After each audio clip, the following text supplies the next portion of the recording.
నమస్తే ఫ్రెండ్స్, నేనేమంటున్నానంటే కేసీఆర్కు మొదట్లో ఆస్తి ఎంత ఉండే డబ్బులు ఆయన దగ్గర, చంద్రబాబు నాయుడుకు డబ్బులు ఆయనకి ఎంత ఉండే, ఇవాళ రేవంత్ రెడ్డికి డబ్బులు ఎంత ఉండే. రాజకీయాల్లో డబ్బులు వాళ్ళు సంపాదిస్తున్నారా, సేవ చేస్తున్నారా? మరి రాజకీయాలు సేవనే అయితే వీళ్ళకి కోట్ల రూపాయలు వాళ్ళకి ఎన్ని ఉన్నాయా, ఎక్కడ ఉన్నాయా, ఏమున్నాయా తెలియదు. వాళ్ళు మళ్ళీ ఏమన్నా అయితే ఆ డబ్బులు ఏమైతే, ఆస్తులు ఏమైతే వాళ్ళకి తెలియదు. అట్లా ఇవాళ వాళ్ళకి డబ్బులు ఉన్నాయి.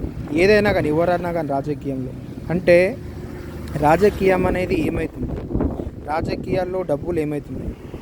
మరి ఒక 50 ఏళ్ళలో, ఒక 25 ఏళ్ళలో, ఒక 100 ఏళ్ళకి ఎట్లా ఉండే పరిస్థితి, ఇవాళ రాబోయే ఒక 20 ఏళ్ళకు, 50 ఏళ్ళకు, 100 ఏళ్ళకు మళ్ళీ ఎట్లా ఉంటుంది, 2047లో పరిస్థితి ఎట్లా ఉంటుంది.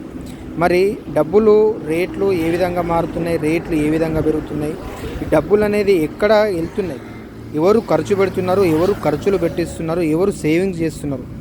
సేవింగ్స్ చేసినా, ఖర్చులు చేసినా డబ్బులు ఎక్కడ మారి ఎక్కడ పోగైపోతున్నాయి.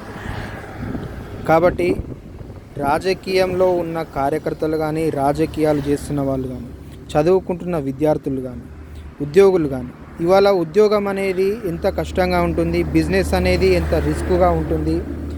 ఒక చిన్న రైతు అయినా కూడా, రైతు ఇవాళ ఎక్కడ సంతోషంగా ఉన్నాడు, ఆయనకు ఎక్కడ డబ్బులు వస్తూ ఉన్నాయి, ఆయనకు మధ్యలో డబ్బులు వస్తున్నాయా, మధ్యలో దళారులకు డబ్బులు వస్తున్నాయి, ఎవరు ధనవంతులుగా మారుతున్నారు, ఎవరు డబ్బులు సంపాదిస్తున్నారు, ఎవరు పేదవాళ్ళుగా మారుతున్నారు.